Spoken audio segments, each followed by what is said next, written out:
It's a deep honor to be with you here today at the Trades Hall, especially with the resonance of the space and what's been happening also the protests on Tuesday, that I'm learning a lot of things, also developments that are horrific, but at the same time, they strengthen the heart because we are seeing an interweb of what could be really like the beginning of a word revolution. So despite all of the horror and the nightmares that we are seeing so clearly today, we are more and more aware of our interconnectedness.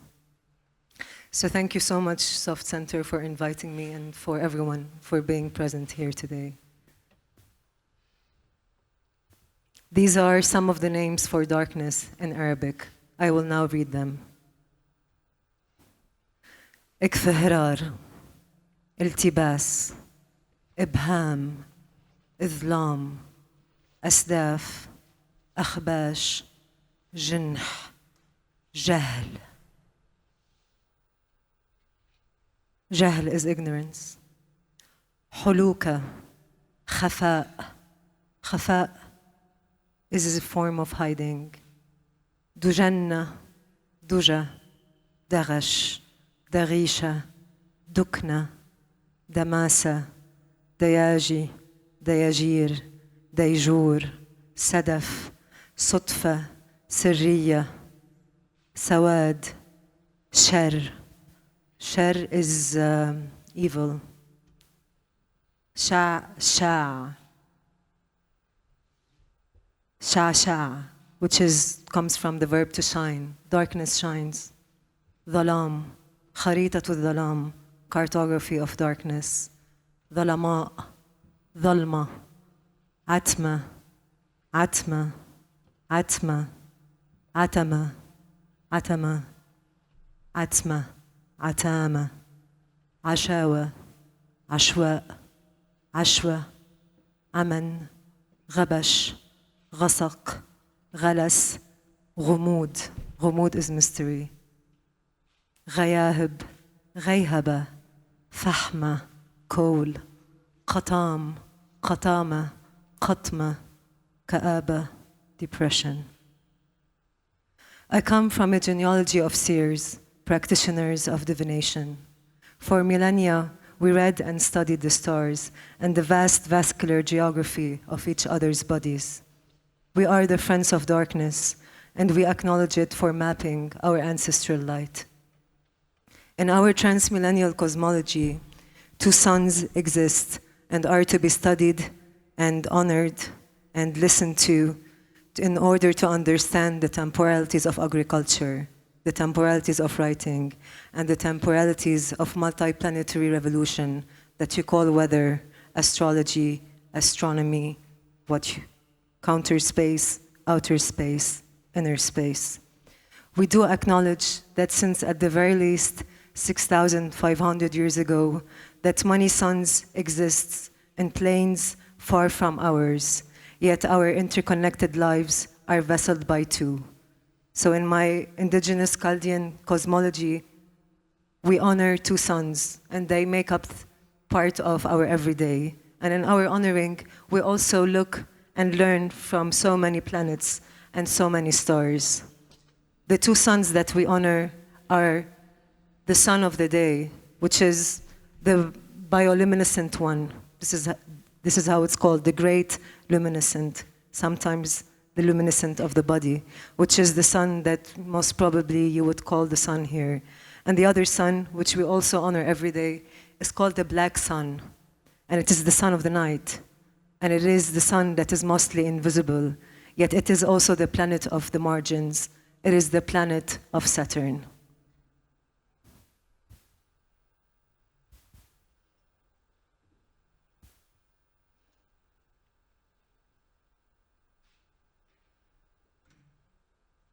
These horrors cannot be contained.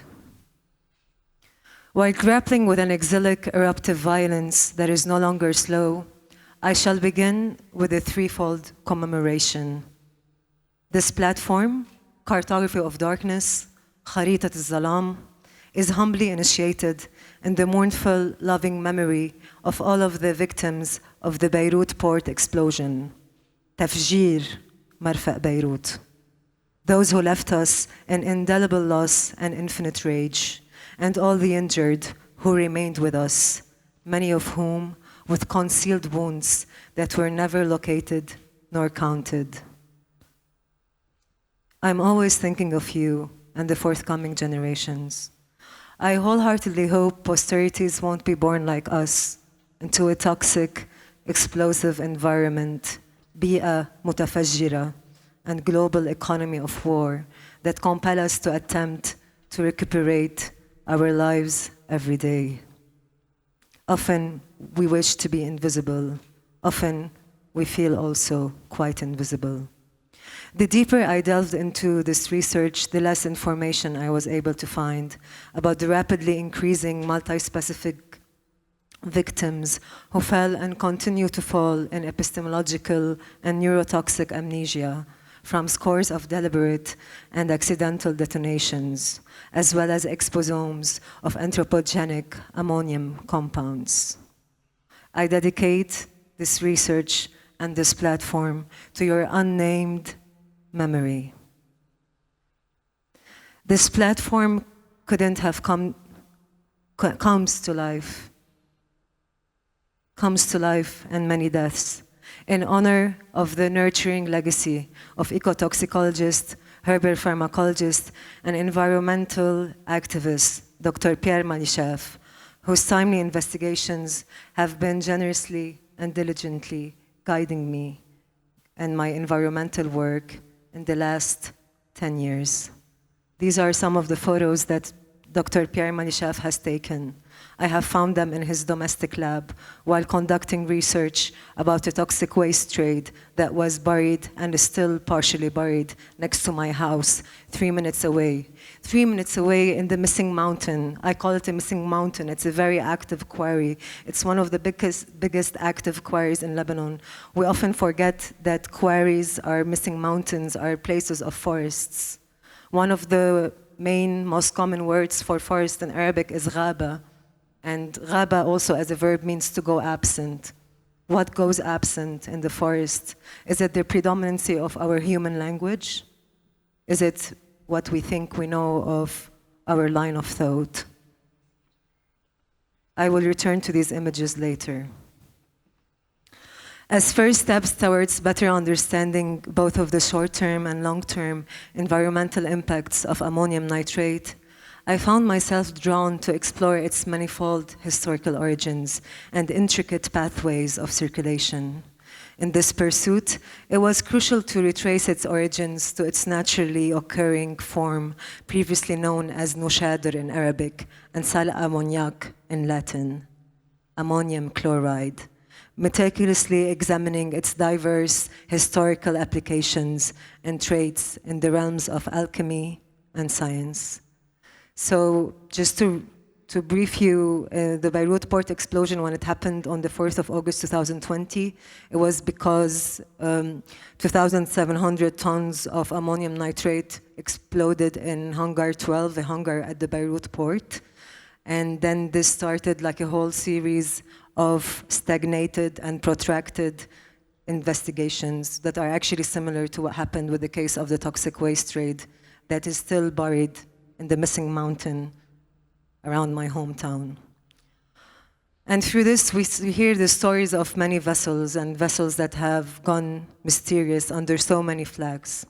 To tell you briefly, the toxic waste trade that was buried in my hometown was actually sent by the Italian mafia with a deal by the Lebanese forces, one of the main war militias that were formed during the Lebanese civil war. I like to call the Lebanese civil war in Arabic harbu ahli. Ahliya is like harb ahliya is civil war, but ahl means the people, also ahl means the parents. I'd like to think of it as the war of my parents, as a form of situating my own anti-militarism. This waste didn't only come from factories in Italy. It was actually a consortium of factories in Germany, the US, Italy, France, and Canada that sent 18,000 oil barrels filled with waste. Some of this waste also contained military waste and chemical weapons, yet it is still interred. And I've been, since a teenager, investigating, like trying to understand more about this waste. I think it's really important to look at the lessons learned around the modes of attestation that are found within science and law and art through this case, which I continue to be devoted into investigating for the rest of my life until the day would come where I will be able to remove the waste from under the earth in the missing mountain next to my house. As first step towards better understanding the environmental impact of ammonium nitrate, I found myself, as usual, interested and disgusted by the lack of depth and the transmillennial depth of words. Words are like time travel, but also words can be pretty much disgusting in the way like they produce or do not produce or only promise to produce space. To better prepare myself for the long delve, I wondered what was the etiology of its name. Perhaps I should just start there and then parse out and draw up. To my surprise, or rather, to further corroborate the collective discombobulation I was in, the etymology of ammonium nitrate signified the hidden compound without life. Just to tell you, like the Beirut port explosion, it destroyed 1/3 of the city of Beirut. Preceding its association with the negation of life, ammonia owed its name to the ancient Egyptian deities Ammon and Ammonet, whose names meant the hidden one. In the ancient Egyptian priestess and priest orders of Ammon, ammonium was considered a sacred mineral derived from burnt animal dung, scatological shit, and used ritualistically to revive with its pungent vapors those who had lost consciousness and thus lost their souls back to life. In rituals, it was very common for people to pass out, so then they would smell the smell of ammonia. Representing the concealed realms that just as the wind can be felt but not seen except through its whopping effects, Ammon was often depicted with blue skin to denote invisibility and primeval creation. Representing the invisible nature of the chaos void that existed prior to Earth's creation, so Ammon existed before the Earth, Ammonet and her primordial partner, Ammon, were the only two primeval gods of the sacred Hermopolitan Ogdod, which consisted of 8 goddesses and gods, whose prominence was retained throughout several dynastic periods. Starting the 18th dynasty, Ammonet was known as Ammoni, the protectress of the pharaohs, who would eventually dwindle in syncretism with the goddess Mut, and Ammon, the protector of the rights of the poor in courts of law. The first courts of law were in temples, just like the first university spaces were in temples, just like the first hospitals.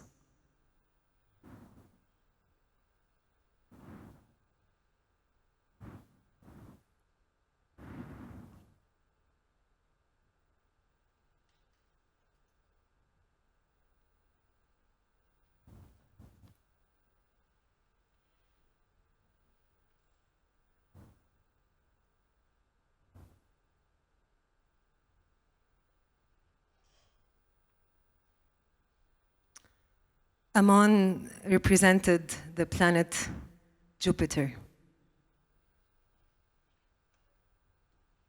And in our culture, we have a lot of transmillennial writings that say that the Kemetic people, the ancient Egyptians, are ruled by Jupiter, and we are ruled by Saturn and Venus.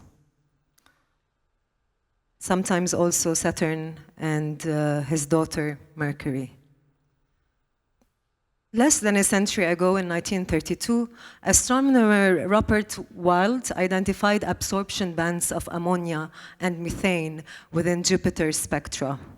Today, it is well established by scientists that Jupiter's atmosphere is perpetually covered by ammonia crystal clouds.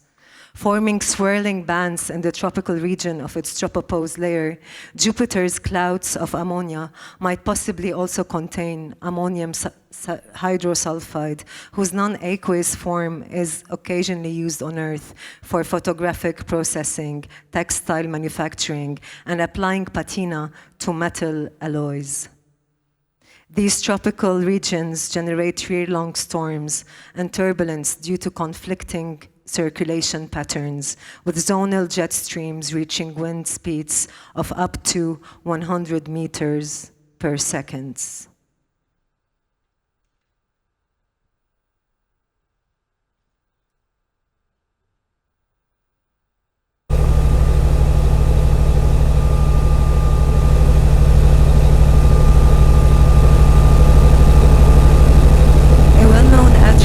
Jupiter, possibly since 1664 or 1667, is its persistent anticyclonic storm known as the Great Red Spot.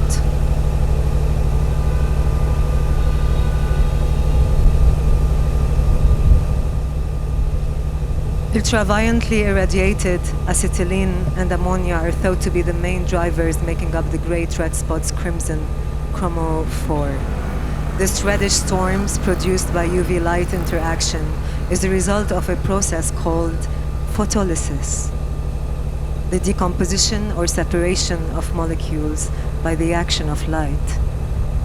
The decomposition or separation of molecules by the action of light. In the last decade, scientists have keenly observed the spot as it dynamically changed its hue from a pale orange to a darker, deeper red, a darker, deeper red, concluding that this might signal towards an increase in the supply of acetylene and ammonia. So ammonia is not only increasing on Earth, but also on Jupiter. On Earth, it's been increasing through the industrial process of producing ammonia, mainly for the use of many things. People think it's only used in the military field and the agricultural field, but no. Also ammonia is used in the development in film, in producing images. If we look at the images produced and circulating, and we don't want to look at them in a way anymore. I've been trying to do this research without recirculating these images because they're very triggering. The images of the Beirut Port Blast. When we look at the smoke, it's red. It's very deep crimson. Is very much like the great spot of Jupiter. When I started this research, I didn't think that I will go back to Jupiter.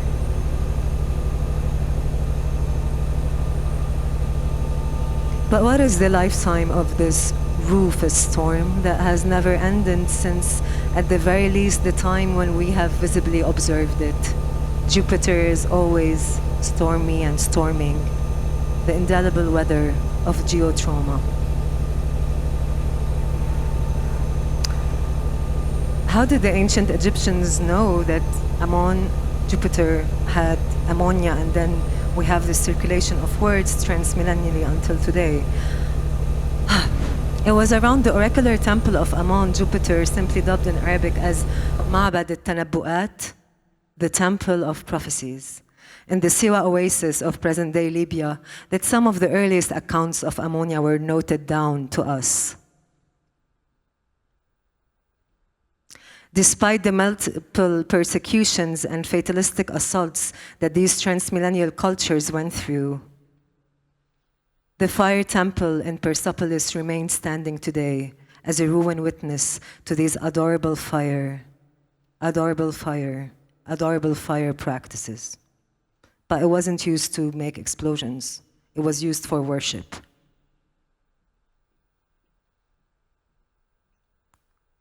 Today, when I think of fire, when I try to think of fire in the environment, I do not think of it as adorable.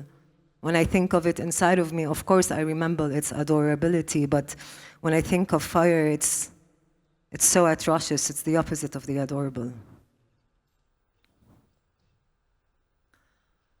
I'm sharing with you the first research that Cartography of Darkness was initiated through. The platform was launched last year, like around a year and 3 weeks and a half ago, on the 4th of August, 2020, which was the 2023, which was the third year memorial of the blast. And when it was launched, we did it very silently because it was a day of grief. So it was only communicated on the 5th of August. In a way, it was silently and invisibly launched as a form also of adoration.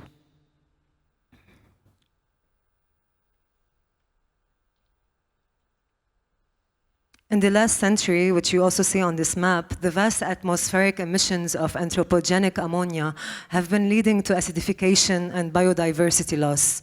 Environmental physicists of the last decades have been repeatedly warning of several deficiencies, blind spots and loopholes within the missing quantifications and understudy of modern ammonia emissions and their environmental and public health impacts. We have already seen how ammonia gas is plentiful and universal. Here on Earth, it has been mostly formed when vegetable matter decays. Vegetable matter is always decaying here on Earth, and hence even the air we breathe often contains considerable quantities of it.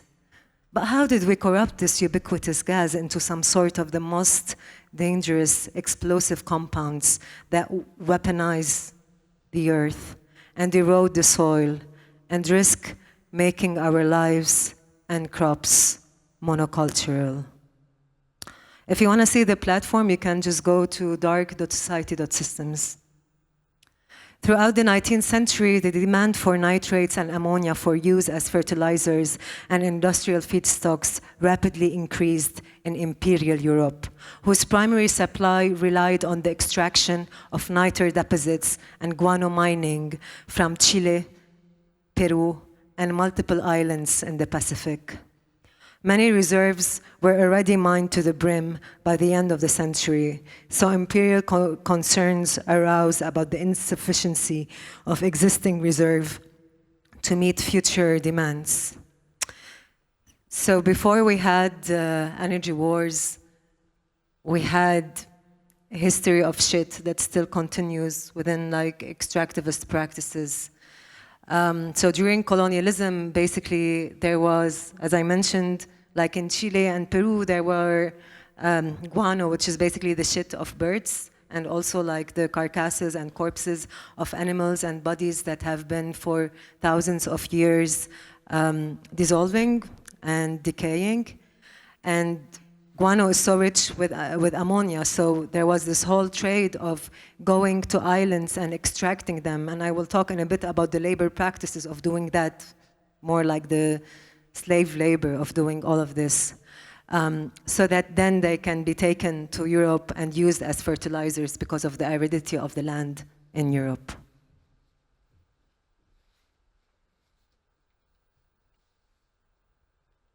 So in a way, this is like the precursor of, if you can think about it, of fossil fuels. But if we really think about it, no, this is not the precursor of fossil fuels, because for many, many, many millennia, we have this seen in the indigenous communities of Venezuela, indigenous communities of different parts of the Amazon, as well as in the Sumerian culture and in the Chaldean culture and the ancient Egyptian culture. Petroleum was used mainly as a medicine. It was used as a medicine to be applied on the skin, and when it's being used, there were a lot of rituals being made around it. Today we forget the ritual, but also petroleum was used to repair ships. So in a way, it's this very medicinal element, and today it's being extracted for like the expansion of capital and for the expansion of genocide. We live in a genocidal economic system. Our most profitable, for some, for the economy is the arms trade. So we forget about the ritual. Wars are being made to change cartographies to extract fossil fuels. So things remain the same while expanding in the same script, expanding in the same script. Is this ritualistic or is it an anti-ritual?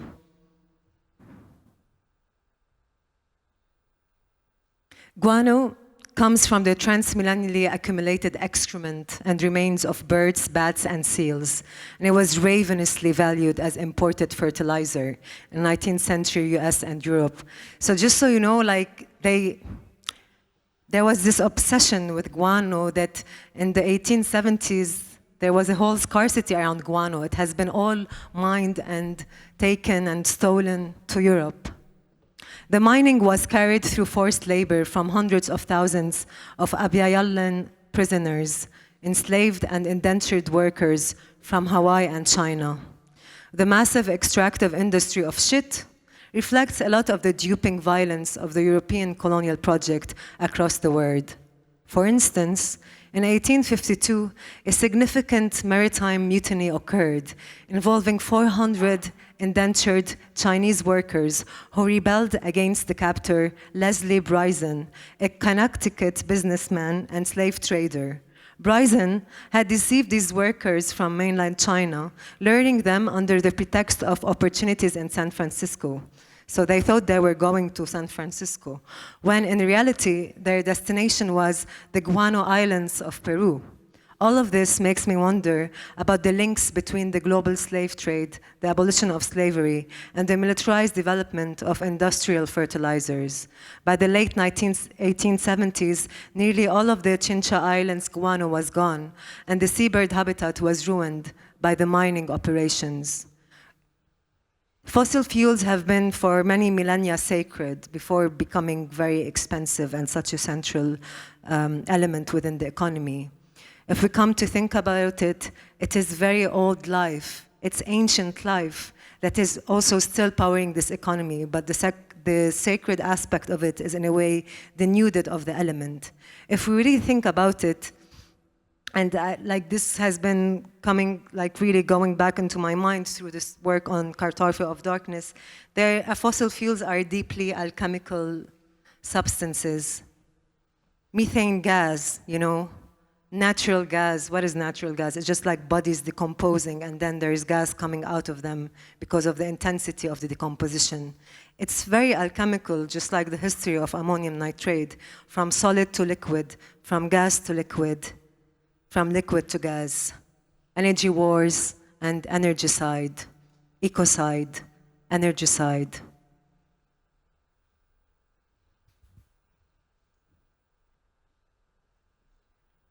Militarization.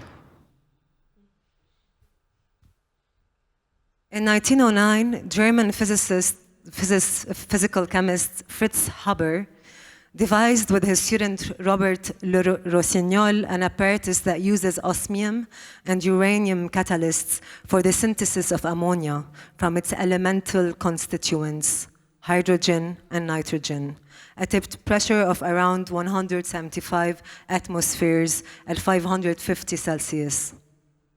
4 years later, and just 1 year prior to World War I, in September 1913, Haber joined forces with industrial chemist Carl Bosch at BASF to create the Haber-Bosch process, the main industrial procedure for the production of ammonia. So just so you know, like when the word started running from guano because of colonial kleptocracy that's literally stealing the shit and bodies that are thousands of years old, and then affecting the biodiversity of the islands from which they were stolen. There was a lot of scientific funding by the state into creating like an alternative, artificial, anthropogenic form of fertilizers because they started to run out. So it's only in 1913 that nitrogen fixation worked, and this is how industrial fertilizers and these like seed bombs were created. So nitrogen fixation became possible, and the German nationalist Fritz Haber, who was also dubbed as the father of chemical warfare, for his years of pioneering work developing and weaponizing chlorine and other poisonous gases during World War I, won the Nobel Prize in Chemistry in 1918 to honor his invention of the Haber-Bosch process. So just so you know, this is like one of the main Nazi scientists who actually created like a lot of chemical weapons that were used in the many German Reichs. Are we today in the 4th German Reich? So nitrogen fixation became possible. And several political histories and theories abide, linking the advent of World War I to the food autonomy that Germany gained through the Haber-Bosch process. In 1914, Germany was allegedly no longer in fear of risking famine, although at the end of the First War, famine did rage in Germany. Nor was it dependent anymore on food imports and explosive nature, food imports coming from the occupied lands via Britain. Although ammonium nitrate's explosive nature was widely known and deployed from the very beginning of nitrogen fixation, since it had been extensively employed for military purposes during World War I, this didn't stop it from becoming a massive profit-mongering monocultural economy that has been in perpetual expansion until today. So I will return to this map. This is a very great resource that is made by Disrupt Wars of the military factories here around us in this body of land that is surrounded by water. And just today there was a total disruption of tails due to, so basically there was an occupation of tails and workers were not able to go, so like the work day was canceled. Because Thales have been, the French arms dealer, has been a very central profiteer and producer of weapons that are used against the population, the people of West Papua. So I will return to this in a bit, and we will go in a bit to the counter-cartography for liberation and the map of Cartography of Darkness that is used for both cognitive mapping and geolocated research. So this is Fritz Haber on the Western Front in World War I, instructing German soldiers on the use of chlorine gas. And he won the Nobel Prize. I will now tell you about Dr. Joseph Visser, and we will continue the video. You can find the map online. It's much bigger than this. Dr. Joseph Visser studied chemistry in the 1960s and worked as a chemical engineer for several decades. When he reached his 50s, he decided to bring his work into a halt and return to university in order to conduct this timely decade-long research at the intersection of soil science, philosophy of technology, and history of science. His 600-page dissertation with 3,300 references was entitled Down to Earth, offering a historical sociological analysis of the rise and fall of industrial agriculture and the prospects for the rerouting of agriculture from the factory to the local farmer ecology.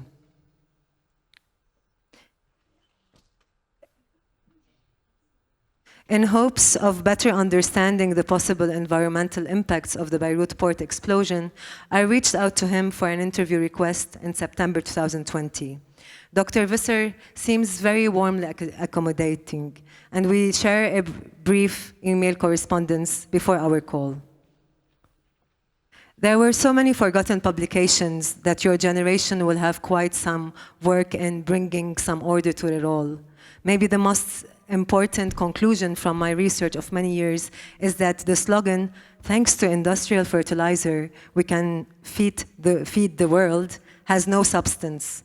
For example, the use of biological nitrogen fixation, both free and symbiotic, is in principle quite sufficient so that we don't need the nitrogen fixation industry with its explosive products. The industry was established during and after World War I, thanks to the injection of enormous finances by the government, and soon it was difficult enough to obtain finances for research into crop nutrition from other sources. When after World War II, the government and industry united in prescribing the use of industrial fertilizers, independent research became quasi-impossible. Dr. Visser calls this the government-industrial complex.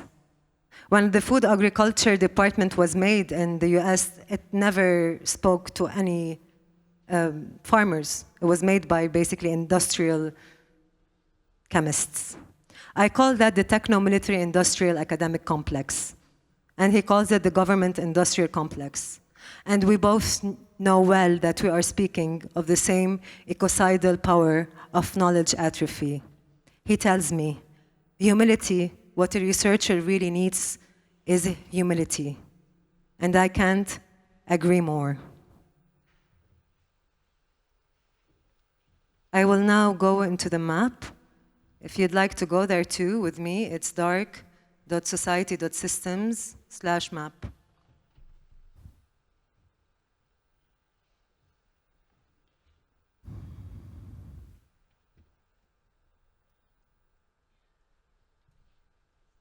So this is, maybe I show you.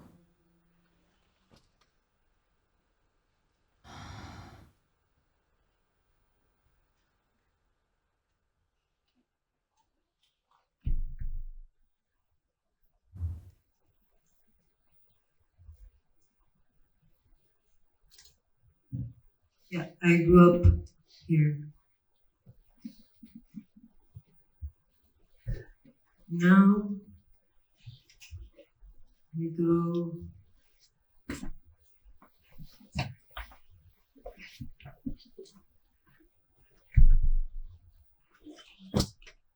We are, where are we? Yeah, we are here. Thank you. So Rheinmetall is like the main arms manufacturer of the German Reich. And it was founded in 1889 to make arms for the German Empire. And during the Holocaust, it had forced laborers, like it would take captives Jews and would force them to work in their factories and produce weapons that would then be used to murder them and murder the marginalized population in Germany and around Europe. And Rheinmetall now has, instead of being dissolved actually after the supposedly denazification of Germany in 1950, in 1956 it was privatized instead of being dismantled. And Rheinmetall has 8 branches on this body of land. So here you can go to the platform and also check the addresses of these branches. So like just around here, there are so many of them. For instance, I will leave you to delve into this later. I will now go back to the platform. Yeah. So I was going through, like, this is just the beginning of like the introductory research of the platform. But Cartography of Darkness is a transclusive research platform where actually that is made to share as public property the work of Dr. Pierre Manicheff, who's the ecotoxicologist and herbal pharmacologist who was investigating the toxic waste trade next to my house. And when I first went to his house, it happened that 3 months after he had passed away in 2014, his family told me, do you want to see images? I'm like, oh wow, he had the images of the waste. They're like, yeah, so many of them. And then they took me and I entered what had become his domestic lab inside of his house. And they, like, I remember his grandson, who was also called Pierre Manchef, same name, told me like, yeah, just open the closet. And I opened the closet and literally hundreds of images fell on my head, like literally. And here, like in the repository of Cartography of Darkness, we're gonna have another funny photo. Let's see. No, it's not so funny. So if you go /repository, you can find the images of Pierre Manicheff.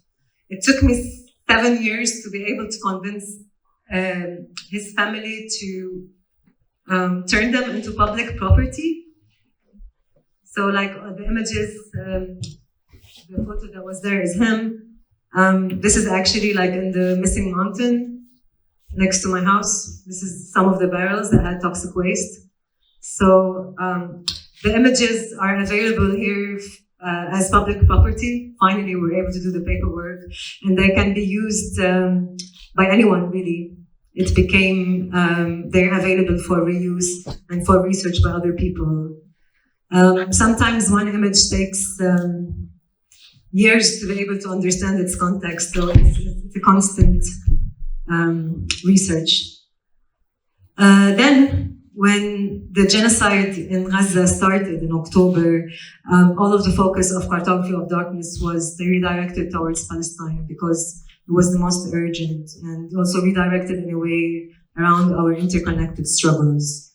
So what's happening in the south of Lebanon, what's happening in Gaza, what's happening in Sudan, what's happening in the global south. And I'm just going to share with you very quickly, like for instance, this is like an updatable repository of word solidarity statements. So you can go through it and you can find statements from so many different fields. It's a very, very long list.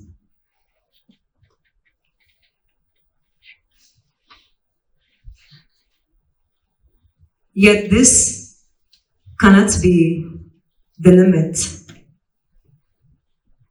of our politics. Our solidarity cannot be based on a mere articulation of words, nor a temporary exercise in collectivity through protest, though of course all of this is necessary. While all of this is beyond necessary also, we cannot afford to reproduce the colonial trope of reducing politics into an aestheticized language, beautiful language, when what we are facing is a global network of genocide. We need to act, we need to escalate, we need to stop the word that is stopping the lives of a whole population and making genocide and war as the most profitable industry. To be truly in solidarity, we need to share the pain of the joint struggle. This comes with sacrifice.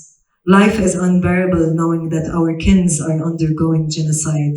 Life can no longer be the same when the global network that rules the world reveals its genocidal face in our shared present. We have been all online witnesses to genocide. There's nothing more urgent than the preservation of life. Everyone who fights for liberation knows that this comes with sacrifice. Sacrificial intelligence. Sacrificial intelligence. Sacrificial intelligence. Artificial intelligence. Remember how intelligence is also used as military surveillance, reconnaissance. In order to stop the systemic scapegoating of our kins in Palestine, we need to relearn how to make the conscious sacrifice that can matter wherever we are. We need to stop the systemic scapegoating of our kins in Palestine, in Sudan, in West Papua, in the global south, in Congo, everywhere. Since what we are dealing with is the empire that has forced a militarized global system of capital upon the earth, we can effectively weaken this empire wherever capitalism is. And capitalism wants to be everywhere, but it's not everywhere. I don't really believe in subsumption. For a long time, we have thought that capitalism is so powerful and fettering because of this wanting to be everywhere. Recently, we understood that capitalism can be weakened by the fact that we are everywhere. We are everywhere. We are everywhere. And we are connected. Our coordinated concurrent actions can truly weaken and pressure its fetters. At the end of the day, capitalism is merely an illusionary value system that cannot be upheld without a community that buys into it. And wherever capitalism is, the empire is too, and it profits. Now let us return to the wisdom of sacrifice, sacrificial intelligence, sacrificial intelligence, sacrificial intelligence. For many centuries, the empire has tried so hard to misconstrue, disdain, and erase the concept of sacrifice. All the while, the empire has been continuously scapegoating entire populations and environments in order to serve its bloody systems of profitable erasure. One of the biggest modern misconceptions, in my opinion, is that the sacrifice and the scapegoat are the same. Spiritual practices teach us that no, they're not the same. Many of our elders teach us that in life there will be times when we need to consciously sacrifice so the collective is not forcefully scapegoated. They are quite antithetical. It is no wonder that a system that sees nothing except profit will misunderstand sacrifice and feel threatened by it, as we are all now online witnesses to genocides and colonial expansions happening in real time. We can no longer deny the urgency of transformative collective action. This is not the time for personal profit. This is the time for collective sacrifice. Our conscious sacrifices are necessary. So all the people who are undergoing genocide in Palestine, in Congo, in Sudan, in West Papua, everywhere in the world are no longer scapegoated. When the concept of the pharmacon was revisited in modern times and like modern philosophy, like by people like Derrida and Bernard Stiegler, it was very much about the dichotomy of the pharmacon as the remedy and the poison, and then you have scale. So depending on how much is the scale, the same poison could be the remedy or the remedy could be poison. While actually, if we look at transmillennial writings, in my culture, but also in many other cultures, the pharmacon is not only about these two. The pharmacon is about the remedy, the poison, the scapegoat, and the sacrifice. And so the sacrifice is made it's like more like a temporary withdrawal of something desired for the collective desire of a higher good. A higher good. So, and it is done so no community is scapegoated. And you see this really well, for instance, in the work of philosopher Diotima di Matenea, who was quoted in Plato's Symposium while having a conversation with Socrates. It was said that Diotima, who's a philosopher and the seer and the prophetess, was able to postpone an epidemic for 10 years through knowing what to sacrifice, through knowing what to sacrifice, knowing what to sacrifice for the sake of collective transformation.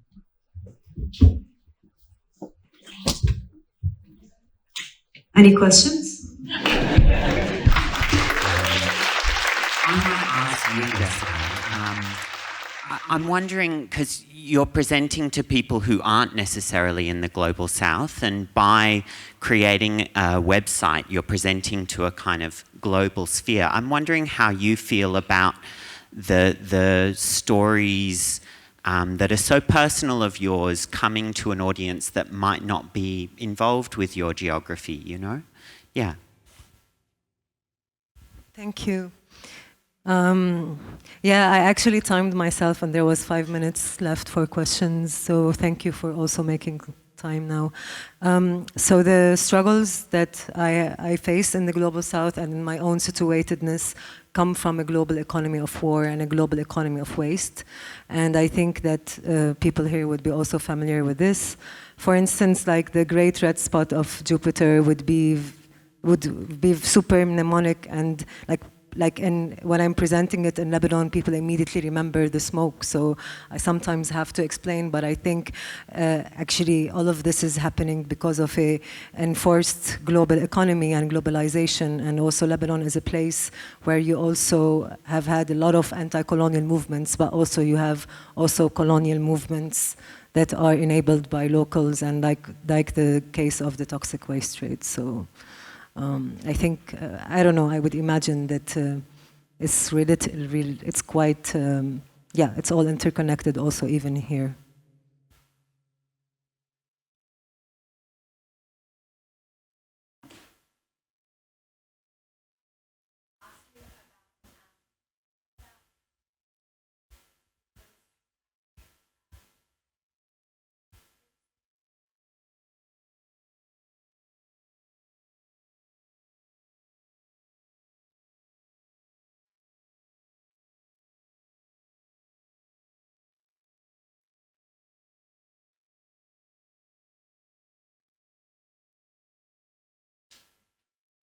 So I think all throughout Cartography of Darkness, there's like a double meaning. There's like a lot of visibility and a lot of invisibility, and there's a play within all of that.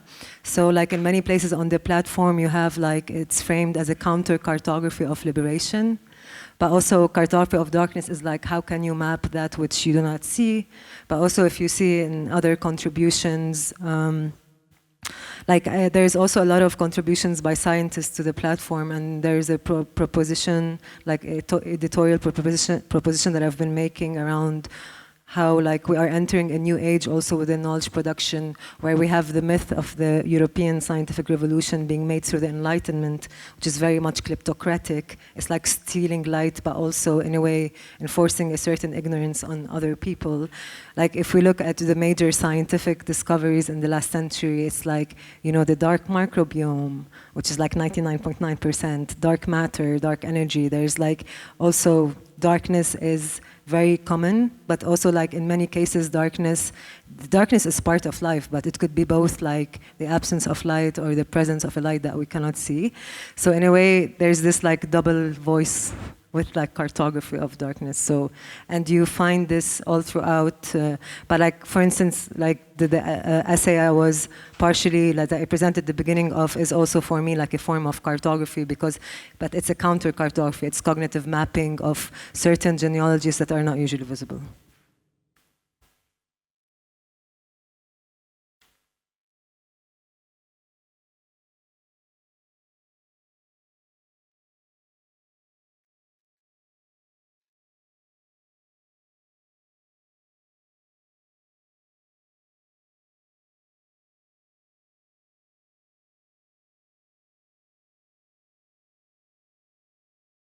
Yeah, I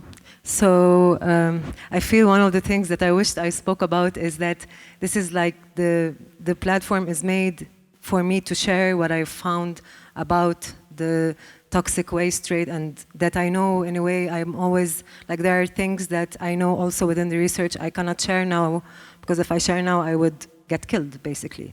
So I need to wait for a different political environment and readiness to share. And this has been something that I've been encountering for more than a decade. So it has also taught me to do the slow and steady work of research, but also to do emergency response, because sometimes when you don't expect, there's a certain readiness, and like you realize that you're doing like historical research that now all of a sudden the collective is interested in. And at the same time, I'm quite comfortable with also doing the multiple iterations, but also like the idea is to also encourage like looking into these things by other people and inviting them to, so to make the platform collectivizing as much as possible. And like this is the 1.0 version, but the 2.0 version, like people can upload stuff on the map themselves. Now we can just do like users in the back end, but still like we're not there yet. But yeah, but then for all of this you need the verification process and all of that, and you don't want to do the like content moderation economy that you have today. So you also want to think about something else, and all of this also takes time. And sometimes when you don't expect it, you just find a possible way of doing it that's different and maybe transformative.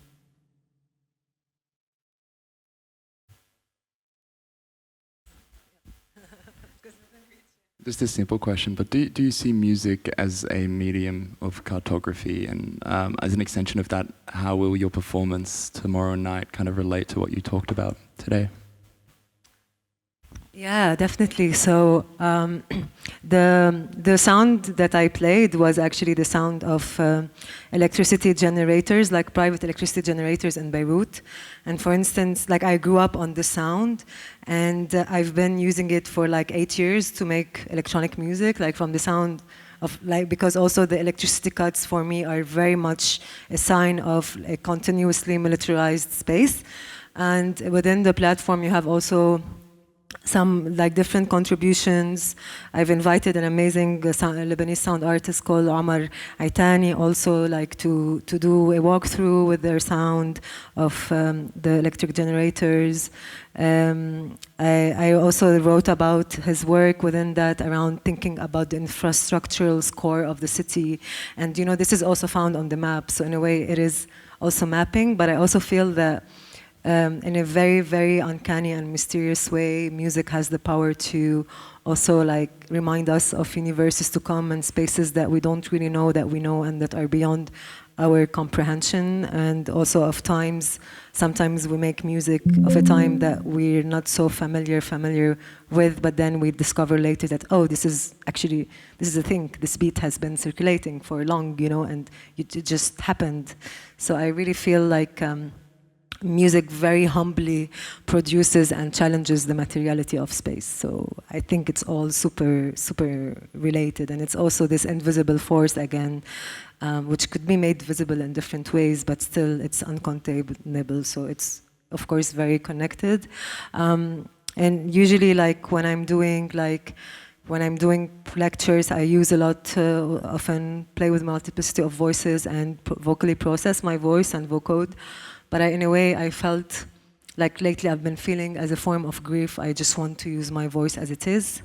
While like musically, when I'm performing, like tomorrow, it will go into this very also like machinically ultrasonic, what I felt today, just want to use it as it is.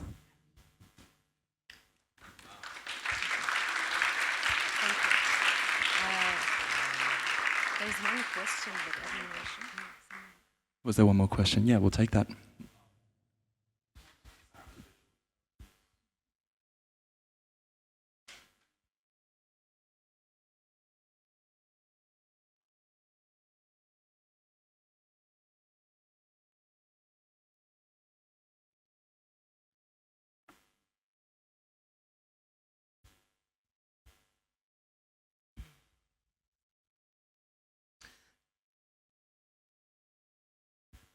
It's so the thing is, it's like I can talk about this for ages, but yeah, but it's like, as I said before, like the scapegoat, like in modernity, like sacrifice and scapegoat are thought to be the same thing, while spiritually and in very old practices, they're quite different, because you decide to do a sacrifice for a certain amount of time, while you let go of something you desire for the sake of a bigger good. But also I'm working on a record called Sacrificial Intelligence that also plays with, like, in Arabic I found out that the word for intelligence, daka, actually has the same roots as a very old word for sacrifice, which is zakat. And we have zukat today, which is more like a different kind of more religious sacrifice, but that's also have been morphed across time. But just the idea that actually we don't think today, I don't find it so common that to know what to sacrifice is actually a form of intelligence. And I see like resistance movements doing this all the time, you know, by like knowing that, okay, now it's, even if we're risky, we are sacrificing, but the idea is for a greater good and for a greater future. And I personally think it's very dangerous. Like I've been working with AI since a long time, but every now and then I also take a pause, and I've also worked as a technologist in AI policy and so on. But I don't think we are ready. We don't know much about our own, we suppress a lot of our own intelligence, that it's so dangerous to automate that and to claim certain machinic processes as artificial, where they can be used to expand. Like now we are going through the first like AI-aided basically genocide. So it's very dangerous that this could be replicated very quickly. And I think we need to stop and really think of like, what are we sacrificing also? Like most people don't like to go to work. So it's like, you know, like it's like people do a lot of people do a lot of like also what could be seen as like an ironic, unconscious sacrifice for capitalism, while actually we can do things more consciously, that, you know, like people can sacrifice their privileges for a certain amount of time so they can be in an environment where things are more redistributed. I hope it elucidates the sacrificial intelligence. Thank you.